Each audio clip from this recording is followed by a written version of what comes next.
ধরা পড়ছে, আস্তে আস্তে সব ধরা পড়ছে। এক জুনিয়র ডাক্তার কি বলছে শুনুন আপনারা। চিন্তা করতে স্বাস্থ্য ভবন গেছে, প্রতিদিন যায় স্বাস্থ্য ভবনে। চুপ, জাস্ট শাট আপ। তাহলে স্বাস্থ্য ভবনের এখানে কি করছেন উনি? Just shut up. মুখ খুললেন। মুখ কালকে কোথায় ছিলেন আপনি? কালকে কোথায় চলুন ছিলেন? দাদা, এই চলুন গোলপার্কের চেম্বারে চল, গোলপার্কের চেম্বারে চল। গোলপার্কে যে বেডরুম আছে, দুটো আলমারি আছে, দিতে হবে না, দেবেন না তো। গোলপার্কে দুটো আলমারি আছে, সেই আলমারি দুটো যে স্মল স্কেলের মাল সাপ্লাই করে বিনা পয়সায় চেম্বারে গেছে। চল এখনই চল গোলপার্কে, আমি বলছি চল। আমি ওর নাম্বার দেখিয়ে দেবো, আমি নাম্বার দেখিয়ে দেবো।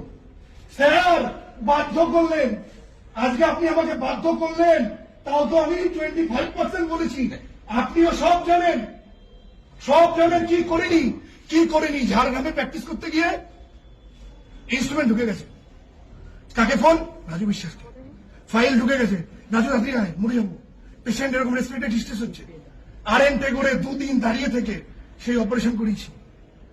ম্যাডাম ক্লিয়ার সেল কার্সিনোমা, অজ্ঞান হয়ে গেছে ঝাড়গ্রামে, এনে স্যার ছিল না, ট্রলি ঠেলে ভর্তি করেছি। আর যখন যেখানে পেরেছে শুধু আমার পেছনে আমার পেছনে।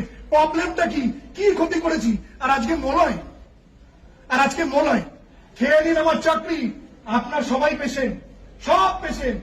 জেনারা মুকুল রায় চেম্বারে গেছে আমার জন্য, তৃণমূলের লিডার ছিল, পলিটিক্যাল লিডার, আমি কমিউনিকেট করেছি। চেম্বারে কিসের ছবি রেখে প্র্যাকটিস করতো? জ্যোতি বোস, বুদ্ধদেব ভট্টাচার্য। সেই ছবি কে সরিয়েছে? 2011 রাজু বিশ্বাস।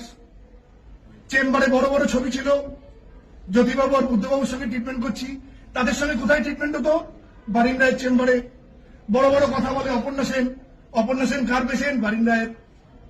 বড় বড় কথা বলে এর পেশেন্ট, কার পেশেন্ট? বারিন্দায়। হ্যাঁ, মানুষটা সাবজেক্ট জানে, ডেন্টিস্টই জানে, that I can assure you. ওনার চেয়ে ডেন্টিস্ট সাবজেক্টটা খুব কম লোক আছে ভালো জানেন, এটা উনি জানেন। আর ভগবান ওনাকে একটা হাতের কাজ দিয়েছে, সেটা উনি করতে পারেন। বাট